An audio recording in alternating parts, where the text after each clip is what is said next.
పరిపాలనకు కంటకులుగా మారిండ్రని చెప్పి మమ్మల్ని నేరస్తులుగా చూపించే ప్రయత్నం చేస్తా ఉన్నారు. ఈరోజు నేరస్తులు నువ్వా నేనా? ఈరోజు డైవర్ట్ చేసినోడు నువ్వా నేనా? ఈరోజు 89 క్రిమినల్ కేసుకొని పెట్టుకుని ఆ జైల్లో ఉండాల్సిన వాడు ఈరోజు పరిపాలన చేస్తున్నాడే నువ్వా నేనా? కేసు నంబర్ 4 రెండు ఎఫ్ఐఆర్లు 420 కేసులు నా మీద ఉన్నాయా నీ మీద ఉన్నాయా?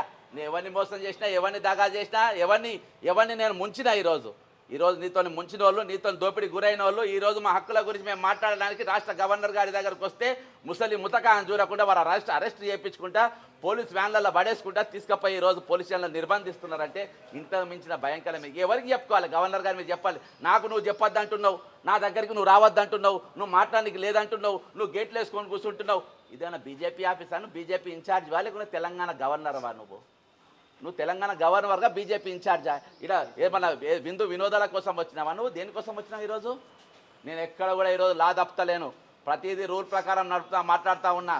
నా 5 పిటిషన్లను జవాబు ఇవ్వలే కాబట్టి ముక్కమ్మడిగా ఈరోజు రాష్ట్రంలో ఉన్న రిటైర్డ్ అయిన వ్యక్తులందరూ కూడా ఈరోజు వాళ్ళ హక్కుల కోసం ఈరోజు నీ గడప దొక్కే ప్రయత్నం చేస్తూ ఉంటే, మీ రాజ్భవన్ గారికి వస్తూ ఉంటే ఈరోజు మమ్మల్ని ఆపే ప్రయత్నం చేసుకుని మన రాకే ప్రయత్నం చేయకుండా ఈరోజు ఎక్కడికక్కడ అరెస్టులు చేసుకుంటే ఇదేనా మీ పద్ధతి?